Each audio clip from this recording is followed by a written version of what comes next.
Et l'invité du Prime ce soir, eh bien, c'est Jason Greenblatt. Bonsoir, merci d'être là. Vous êtes l'ancien envoyé spécial de Donald Trump pour le Moyen-Orient. Vous avez notamment participé aux négociations sur les fameux accords d'Abraham. Et vous en avez d'ailleurs tiré un livre que l'on va voir s'afficher à l'écran, In the Path of Abraham. Donc les fameux accords d'Abraham qui ont changé ce Moyen-Orient. On est actuellement dans une période très troublée, Jason Greenblatt, avec l'Iran, ce nouvel accord qui est en train d'être négocié à Vienne. Est-ce que vous trouvez que les Américains sont suffisamment fermes sur cette renégociation des accords de Vienne ou pas ?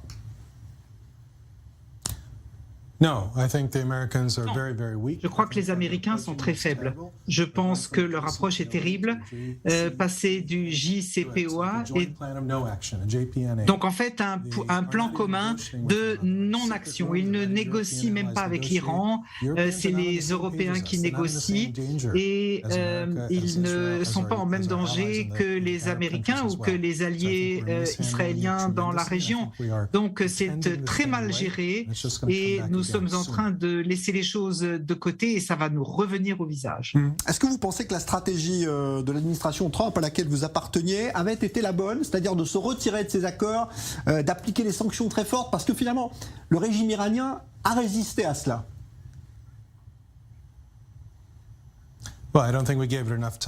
Écoutez, on n'a pas laissé le temps au temps.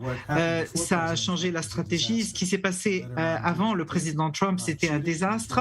Les Iraniens mentaient et fraudaient, etc., tant dans leur terrorisme et dans tout ce qu'ils faisaient. Plus, ils mentaient évidemment sur le nucléaire. Et la décision du président Trump aurait dû avoir plus de temps. Avec plus de temps, ça aurait marché. Le régime iranien n'aurait pas résisté encore aussi longtemps. Alors on a vu aujourd'hui que le président iranien Raïssi était au Qatar. C'est un pays que vous connaissez bien puisque vous y étiez pas plus tard qu'il y a quelques jours.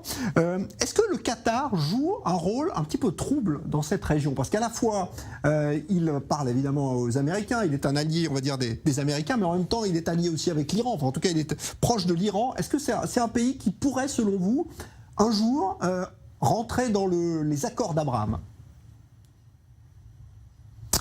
Je pense que le Qatar joue le rôle qu'il a à jouer.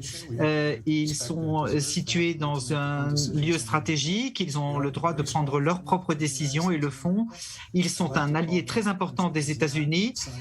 C'est un pays qui n'a pas encore signé les accords d'Abraham, mais nous devons respecter le fait qu'ils ont à protéger leurs citoyens et à protéger leurs intérêts économiques. Mais je pense qu'ils sont alignés avec Israël, mais je ne les blâme pas de parler avec l'Iran. Il faut qu'ils protègent leur pays, c'est tout à fait leur droit. Alors vous êtes allé là-bas notamment pour visiter les stades de football, parce que le Qatar va accueillir la Coupe du Monde cette année, ce qui est un événement. Est-ce que vous avez été impressionné justement par l'effort fourni par ce pays pour accueillir cette Coupe du Monde? Oui, j'ai eu le privilège de faire une visite avec le directeur général de Qatar 2022 et ça a été extraordinaire. Ils ont beaucoup de travail, ils sont en train de créer quelque chose d'unique là-bas et de très spécial. Bon, et ils ont promis que les Israéliens qui le souhaitent pourront assister à des matchs même s'il n'y a pas de relation entre le Qatar et Israël. Oui, absolument. C'est ce que j'ai bien compris. C'est comme ça que ça se passera. Et moi, j'aimerais bien aussi y aller. Et je pense que beaucoup d'Israéliens souhaitent aussi voir les matchs. Et les Israéliens devraient absolument aller voir les matchs. Alors, on est dans un Moyen-Orient aujourd'hui qui est redessiné grâce à l'action que vous avez menée aux côtés de Donald Trump avec ses accords d'Abraham. Est-ce que vous vous attendiez, en regardant aujourd'hui quelques années après, quelques mois après, est-ce que vous vous attendiez à ce que ça ait un tel impact et que ce soit une telle réussite finalement en changeant finalement les relations dans la région?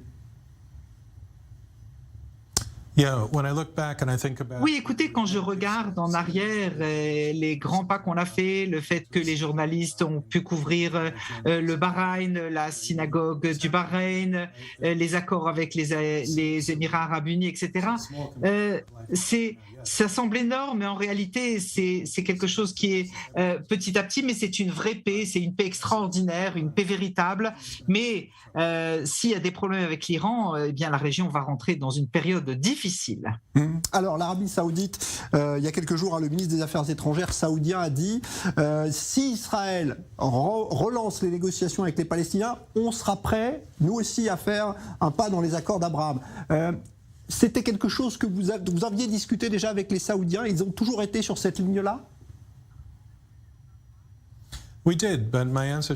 Oui, mais ma réponse aux Saoudiens, c'est qu'ils sont de bonnes intentions, ils veulent soutenir les Palestiniens, ce que j'accepte et respecte, mais on peut commencer à négocier avec les Palestiniens. Mais il y a le Hamas qui détient 2 millions d'otages palestiniens à Gaza et qui se préoccupe très peu des Palestiniens et de leurs intérêts. Donc on n'est pas dans une position de négociation, c'est pas le bon moment. Et c'est pareil que le Qatar, l'Arabie Saoudite n'est pas encore dans les accords d'Abraham, mais les racines sont déjà posées et je pense que les choses pourraient être bénéfiques pour les deux parties. On ne peut que espérer et prier que les choses finissent par se faire. Alors vous aviez proposé un plan de paix à l'époque aussi pour les Palestiniens, puisqu'il y avait les accords d'Abraham, mais il y avait aussi un plan avec une aide économique massive qui était prévue pour les Palestiniens, à laquelle ils n'ont jamais donné suite. Aujourd'hui, Israël le nouveau gouvernement veut relancer peut-être un début de discussion avec les Palestiniens. Est-ce que ça vous semble être la bonne stratégie aujourd'hui ou pas? Je suis toujours ouvert au gouvernement discutant avec les Palestiniens. Si ça se passe ou pas, c'est une autre histoire. On a toujours essayé d'aider l'économie de l'autorité palestinienne, mais avec une réponse de zéro intérêt du côté palestinien. Ils veulent simplement obtenir ce qu'ils veulent. Ils se moquent d'améliorer leur économie. Donc si Israël améliore leur économie, c'est formidable, je pense. Les Palestiniens le méritent et ils méritent une meilleure vie que ce qu'ils n'ont. Le problème est avec l'autorité palestinienne. Est-ce qu'Israël peut aider? Oui, mais bien sûr, il faut les outils et la clé, c'est évidemment l'autorité palestinienne. Plus personne aujourd'hui ne parle vraiment de la création d'un État palestinien, en tout cas dans l'immédiat. C'est quelque chose qui est de côté aujourd'hui, de manière réaliste? Je pense qu'aujourd'hui, en effet, c'est pas réaliste. On a proposé un plan, les Palestiniens n'ont même pas voulu regarder le plan et ils l'ont considéré mort-né. Et je cite le Premier ministre palestinien. Et donc, ça revient aussi à la question de Gaza. Pourquoi perdre du temps à essayer de créer quelque chose, un État ou un État réaliste comme on l'appelle? Mais tout ça n'a pas d'importance. L'autorité palestinienne n'est pas vraiment prête à ça et le Hamas ne sera jamais prêt à cela. Alors, concentrons-nous pour améliorer la situation, voir si le Hamas changera, mais ce ne sera jamais le cas, je pense. Mais sinon, on pourra commencer à parler. Sinon, ce sont des mots vides qui n'ont aucun sens. Avant de vous laisser, Jason Greenblatt, je ne peux pas ne pas vous parler de la situation internationale.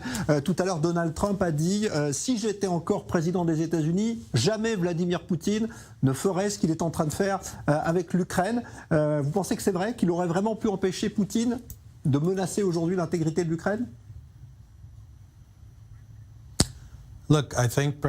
Écoutez, je pense que le président Trump dit la vérité. Je pense que Vladimir Poutine comprenait que Trump était un président fort. Poutine est en train de jouer aux échecs. Il est fort, il est puissant. Nous sommes faibles. L'Union européenne est faible. L'Union européenne n'est même pas capable de soutenir l'Ukraine. C'est bien que les Allemands, enfin, aient stoppé le projet Nord Stream 2. C'est une très bonne idée. Mais il y a 2 semaines, ils distribuaient des casques. Donc, en fait, ça ne sert à rien. L'Union européenne est trop faible. Et donc, s'ils n'arrêtent pas la Russie, ce n'est pas le travail des États-Unis de protéger le monde si le monde ne participe pas. Et je pense que Poutine n'aurait vraiment pas fait cela si Trump était encore président. Je le crois vraiment. Bon, Joe Biden doit parler là d'un instant à l'autre depuis la Maison-Blanche. Que peuvent faire les États-Unis là ce soir pour l'Ukraine? Est-ce qu'ils peuvent faire quelque chose à votre avis?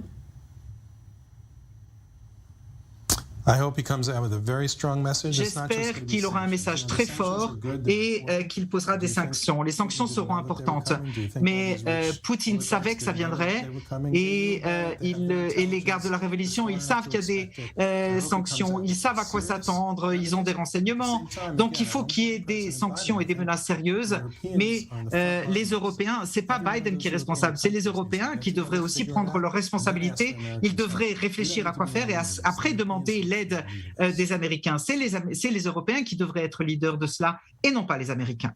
Merci beaucoup d'être venu dans le studio d'i24 News ce soir, Jason Greenblatt. Je rappelle que vous êtes l'ancien émissaire de Donald Trump pour le Moyen-Orient. On voit la couverture de votre livre, In the Path of Abraham, récit évidemment de la manière avec laquelle ont été forgés ces accords d'Abraham qui ont changé toute la carte géopolitique du Moyen-Orient. Merci, Jason Greenblatt.